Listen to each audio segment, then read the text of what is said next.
Pertama-tama marilah kita puji syukur kepada Tuhan Yang Maha Esa karena atas berkat dan rahmat-Nya kita mendapat berkumpul di tempat ini dalam keadaan sehat. Pada kesempatan ini kami juga mengucapkan limpah terima kasih kepada Bapak Ustaz dan Ustaz yang sudah meluangkan waktu kepada kami untuk berwawancara dalam tema toleransi pada politik. Saya juga terima kasih kepada teman-teman semua yang sudah sempat waktu untuk mempersingkat waktu. Saya minta kepada teman-teman untuk memperkenalkan diri. Perkenalkan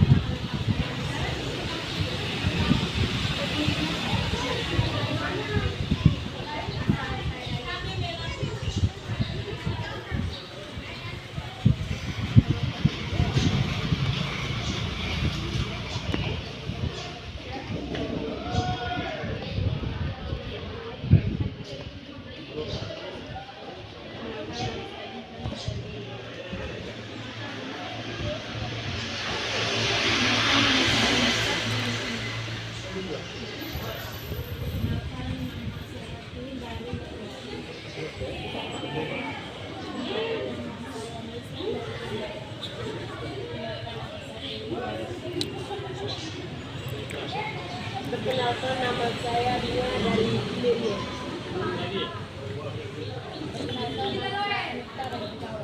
Perkenalkan, nama Anita.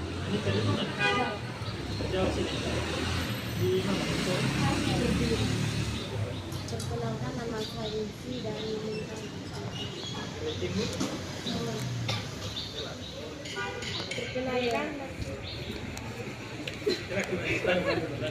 Perkenalkan, nama saya Berlin asal Mamori.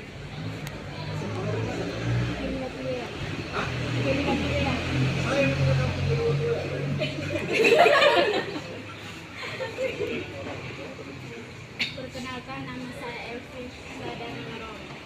Perkenalkan, nama saya Tini dari Rio.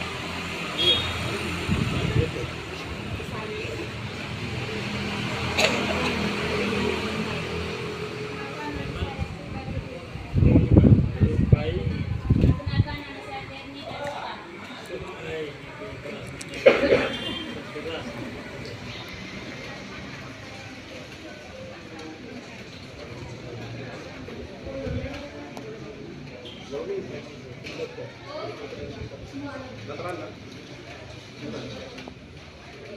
Jepang.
Usianya senior, jadi kali ini kita percayakan untuk yang lebih muda-muda ya.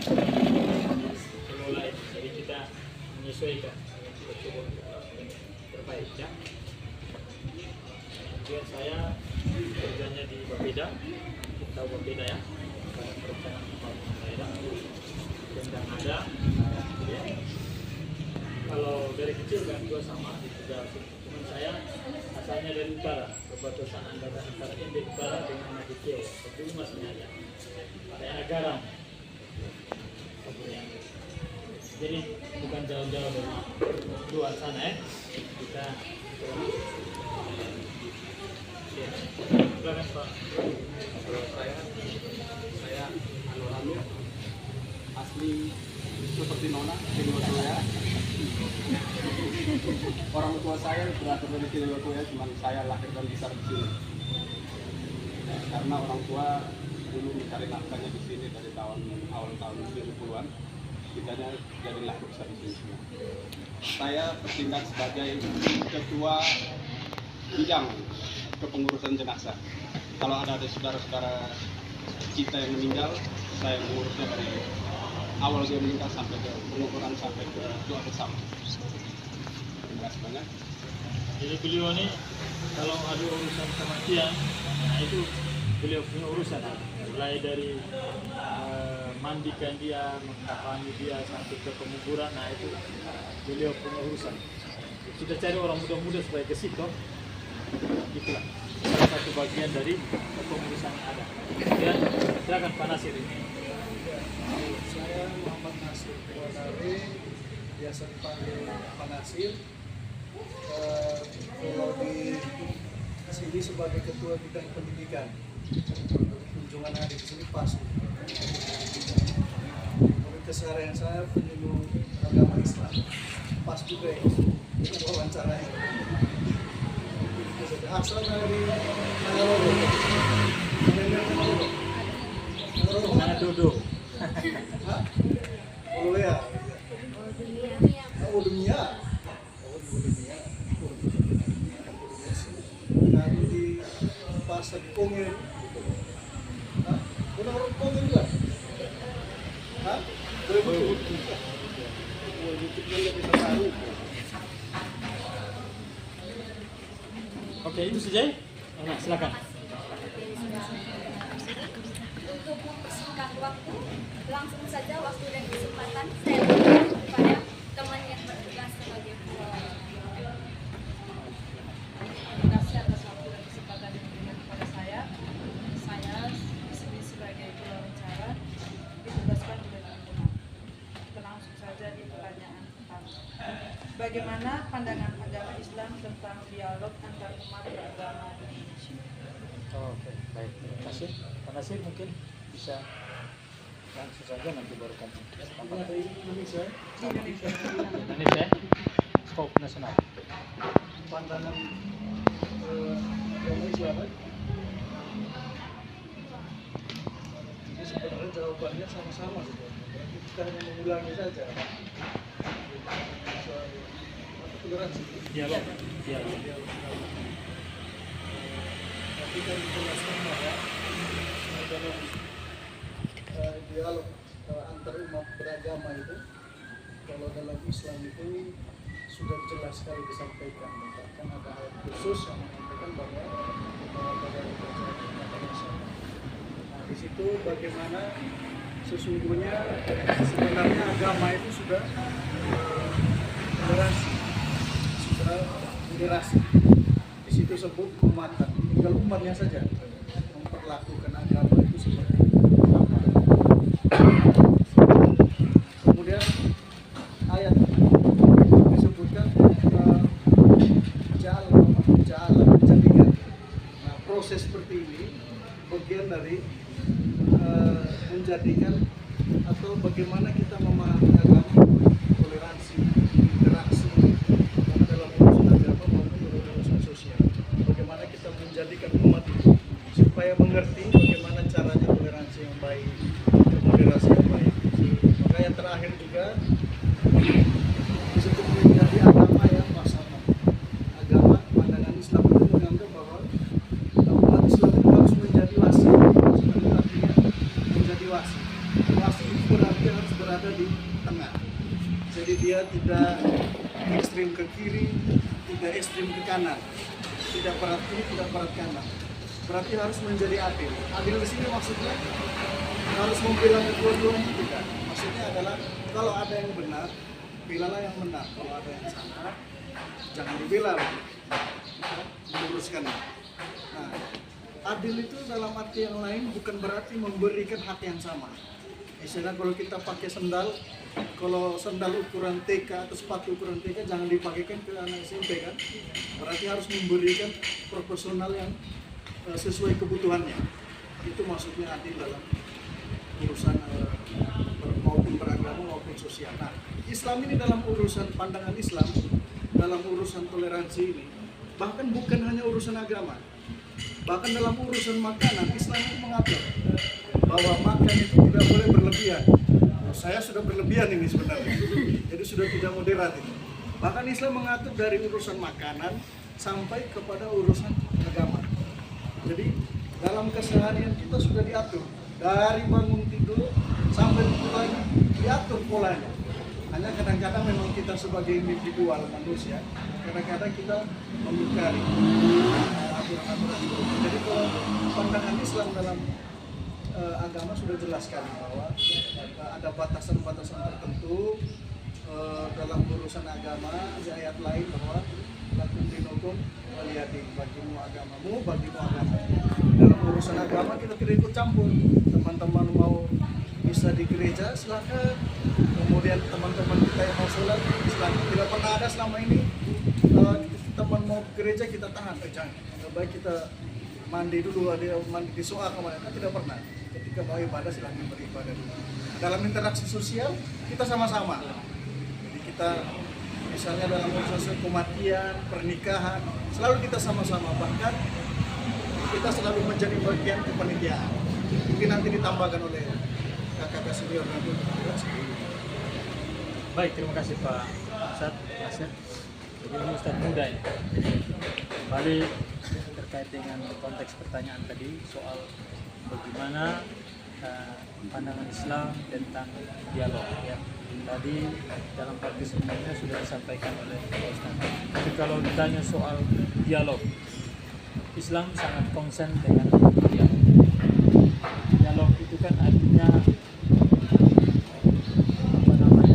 pembicaraan yang dilakukan oleh dua arah, pembicaraan dua arah, monologan satu arah antara saya dengan teman saya. Ketika kita berada seperti ini juga bagian daripada dialog. Jadi ada maksud dan tujuan di situ. Teman datang ada maksud, kemudian termasuk tujuan juga, dan kita kolaborasi disampaikan. Nah, dalam konteks keberagamaan sama, Islam sangat konsen tentang segala hal yang berhubungan dengan apa saja itu sekiranya didialogkan, apalagi soal pandangan tentang agama. Maka dialog itu menjadi kunci. Ketika sebagian pandangan yang lain memandang itu menurut persepsinya, karena itu dialog menjadi kunci, menjadi penting. Kalau kita kembali ke sejarah misalnya perjuangan bangsa sama, negara-negara yang berkonflik satu-satunya cara untuk mengamankan itu adalah dengan cara dialog. Apalagi urusan keberagamaan. Pada konteks kita itu sudah tunjukkan itu lewat mekanisme meja bundar, dialog sama, karena memang konsen Islam tentang dialog itu penting sekali. Karena pentingnya, maka segala hal terkait dengan dialog, apalagi antar beragama, itu menjadi konsep utama. Ya. Pertanyaan yang kedua, bagaimana praktik dialog antar umat beragama di Ngada? Ya, kalau di Ngada, kalau omong soal praktik ya, praktik dialog. Jadi dialog karena konteksnya dengan umat beragama ya, beragama. Sesungguhnya kalau kita berbicara dialog tadi, artinya berbicara dua sisi kan, antara Anda dengan kita. Jadi sesungguhnya ketika kita berada di satu tempat, termasuk di Jawa, dari sini, jadi dialog tentang keberagaman ini sebenarnya sudah tumbuh dengan sendirinya ketika kita berada di lingkungan.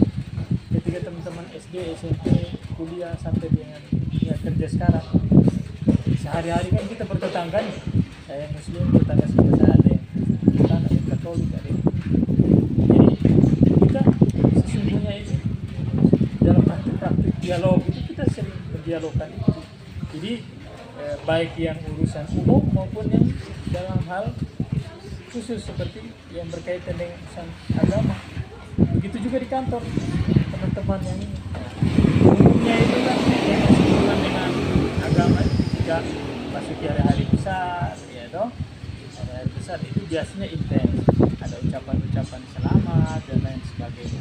Itu juga bagian dari praktek-praktek dialog itu sendiri. Nah, dalam konteks yang umum melalui forum-forum terbuka yang diselenggarakan oleh misalnya FKUB, oleh Forum Pemuda Lintas Agama, oleh Dinas Pendidikan misalnya mengundang kita untuk kita berdialog. Dan itu dalam forum-forum yang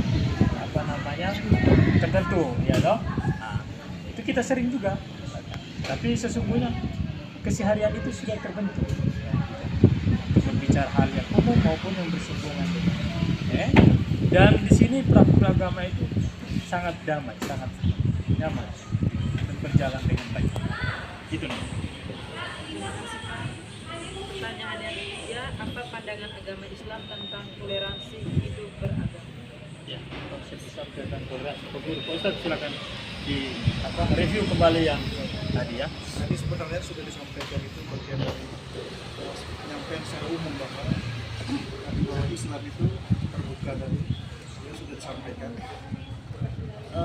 Kembali tadi sebenarnya jawabannya sudah terjawab. Kita mencoba menambahi saja, misalnya dalam urusan dialog. Pernah dengar ini Arista Podcast Berjawa, podcast. Salah satu bentuk dialog itu seperti itu juga. Di Berjawa ada satu podcast, kemudian dia mengundang teman-teman remaja masjid, bahkan pemuda gereja juga diundang. Kita melakukan dialog bersama. Ini menjadi bentuk atau menjadi contoh komunikasi antar umat beragama. Kalau pandangan Islam tadi sudah disampaikan di awal bahwa Islam begitu terbuka. Kalau dalam urusan sosial kita begitu terbuka, bahkan menjadi agama yang disebutkan rahmatan lil alamin. Maksudnya adalah agama yang memberi rahmat untuk seluruh manusia, bukan umat tertentu, tapi menjadi agama yang menjadi menjadi keselamatan untuk seluruh umat. Nah, misalnya contoh di Bajawa yang sering terjadi itu, kalau misalnya di bulan puasa, biasa kan ada jualan di sini kan, jualan buka puasa. Nah, di sini terbuka bahwa ada juga ibu-ibu dari Kristen atau Katolik juga ikut menjual. Bahkan ada juga yang ikutan belanja makanan atau kue-kue minuman di sini sebagai makanan untuk kebutuhannya di rumah. Ini kan menjadi bagian bentuk keberagaman kita beragama. Nah, kemudian sisi lain dalam kehidupan kita, seringkali kalau hari raya besar, kalau misalnya tahun baru, teman-temannya kasih ucap selamat tahun baru, ataupun sebaliknya kalau lebaran. Nah, kita bahkan sering silaturahmi di rumah, makan ke tempatnya sama-sama. Ya kan, biasa terjadi kalau kita mahasiswa dulu, kalau ada teman yang merayakan lebaran, jadi teman-teman pasti datang ke rumah untuk ini makan bersama, kita piknik, kemudian teman-teman pasti ikut bergabung. Contoh lain, masih banyak contoh sebenarnya di Bejawa. Sebenarnya Ade sendiri juga bisa menyaksikan sendiri kan di Bejawa ini kejadian kita seperti apa. Tapi kalau dalam pandangan Islam, sudah disampaikan di awal kalau Islam itu begitu terbuka dengan toleransi. Agamanya sudah toleransi, tinggal individunya saja. Kalau terjadi kesalahan individu sebenarnya kembali kepada individunya, bukan agamanya. Saya yakin bahwa teman-teman juga meyakini bahwa tidak ada satu agama pun yang mengajak kita bertindak ekstrim. Terlain dari toleransi, lawannya kan ekstrim, kemudian menjadi radikal. Pasti secara teman-teman juga meyakini bahwa agama tidak mungkin mengajarkan hal seperti itu. Tapi kadang tindak individual yang melakukan itu akhirnya menganggap bahwa masa agama Islam seperti itu berarti orangnya, bukan agamanya. Kalau ada orangnya yang salah, kita benarkan yang orangnya, pribadi orangnya, bukan agamanya. Mungkin itu saja. Kalau dari garis besar Islam sudah mengatur toleransi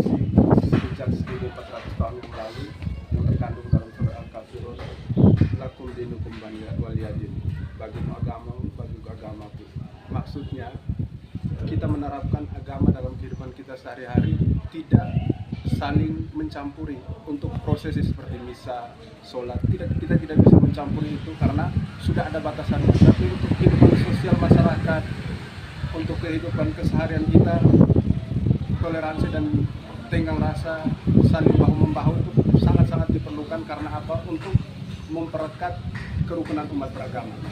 Kalau untuk urusan ibadah, ya kita sendiri-sendiri. Tidak mungkin kita ngajak saudara adik-adik mungkin waktunya jamnya sholat, kita bilang, sudah jam sholat nih, mari sudah, walaupun bukan agama Islam, ayo masuk ke masjid, harus waktunya sholat. Tidak bisa seperti itu karena masing-masing agama punya batasannya masing-masing. Di saat kita melanggar batasan itu, potensi untuk perpecahan dari kerukunan satu masyarakat, satu negara, potensinya besar sekali. Kita lihat Indonesia ini dari tahun semenjak merdeka 1945 sampai sekarang, karena benar-benar menjalankan toleransi secara sosialnya sendiri dan secara keagamannya sendiri, makanya kita tetap bersatu dibandingkan dengan negara-negara lain yang punya banyak suku bangsa seperti kita.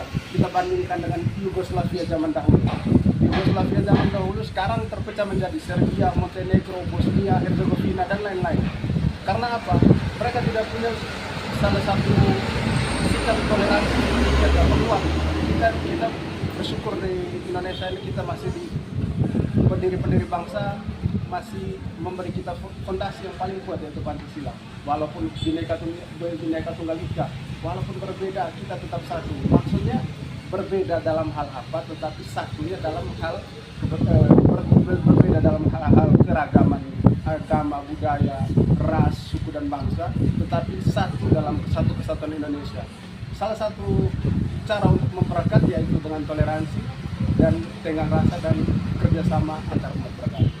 Itu saja penambahan dari saya. Saya kira tadi sudah dijelaskan oleh Profesor kita. Kalau pertanyaannya terkait dengan pandangan soal toleransi, Islam konsen dengan toleransi, karena itu sebagaimana sudah dijelaskan dalam Al-Quran tadi, bagimu agama walaupun agama dalam konteks keyakinan ada ruang yang tidak bisa kita masuk masing-masing, karena itu harus pasti dengan agama. Nah, ada ruang-ruang lain yang tetap terbuka seperti biasa sosial dan lain sebagainya. Dalam hal-hal praktis tadi sudah dicontohkan, teman-teman bisa kita menghormati dengan cara apa, tidak boleh ribut, bukan kita ikut masuk ke dalam, langsung tidak harus kita ikut masuk ke dalam, dan itu sudah ditentukan oleh beberapa dan karena itu kita yang sebagai generasi penerus harus bisa menjaga itu.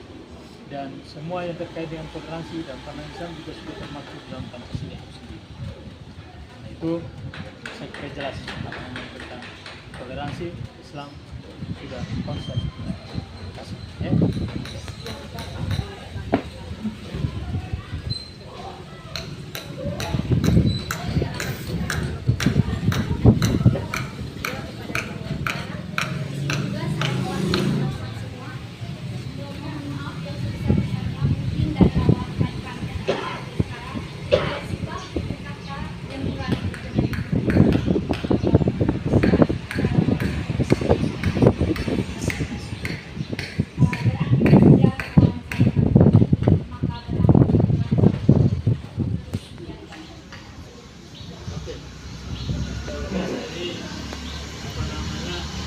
Saya waktu urus menyampaikan terima kasih atas waktu dan ruangan dari adik-adik untuk bersilaturahmi ke kami.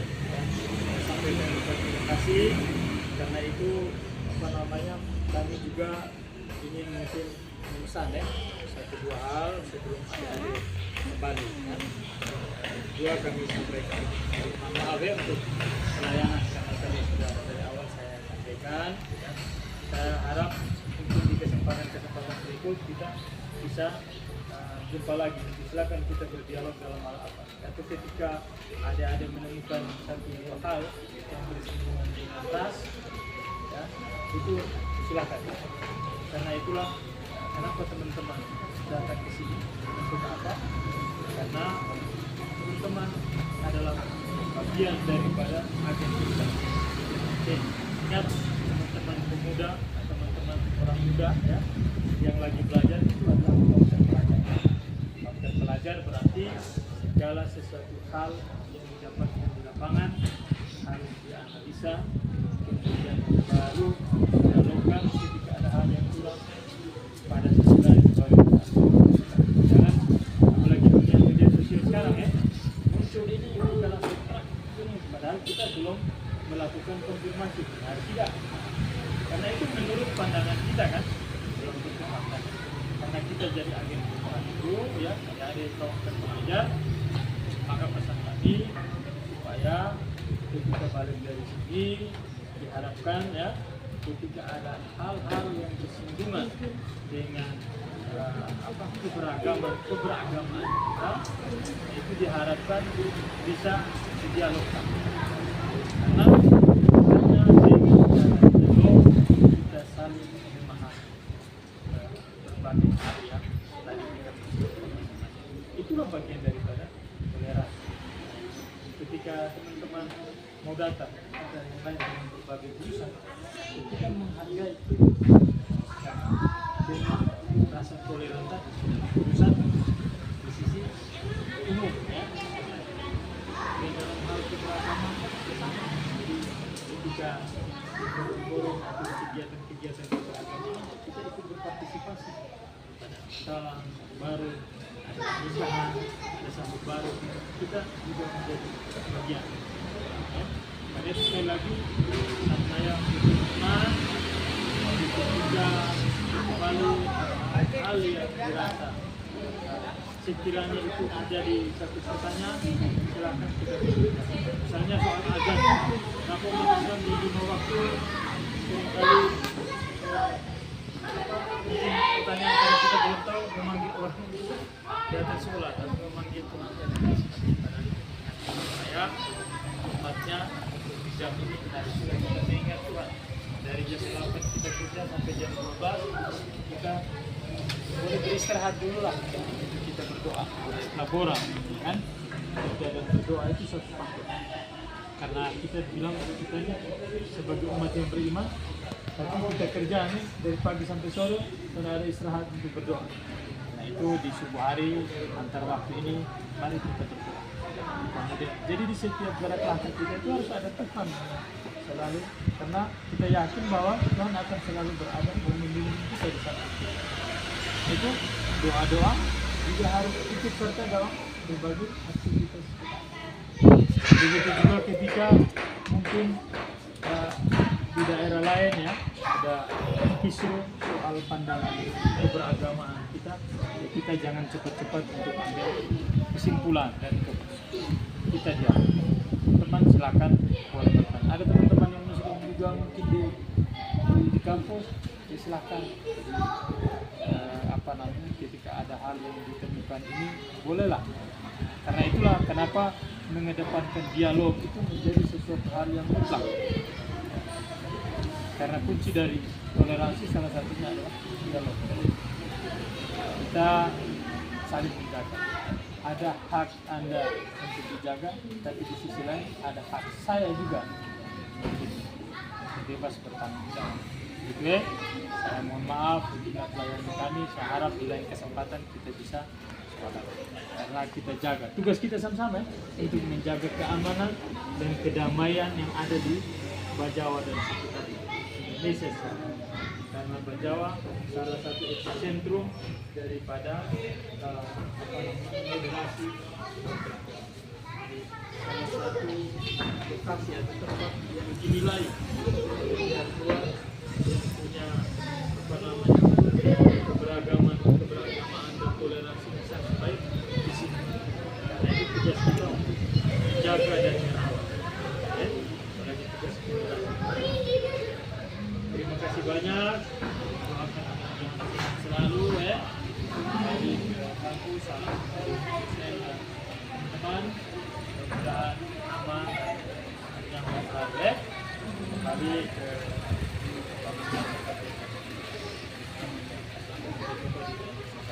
oke, mungkin ada 1-2 hari yang bisa tidak ada yang lain-lain umum. Oke, siap. Sambilan,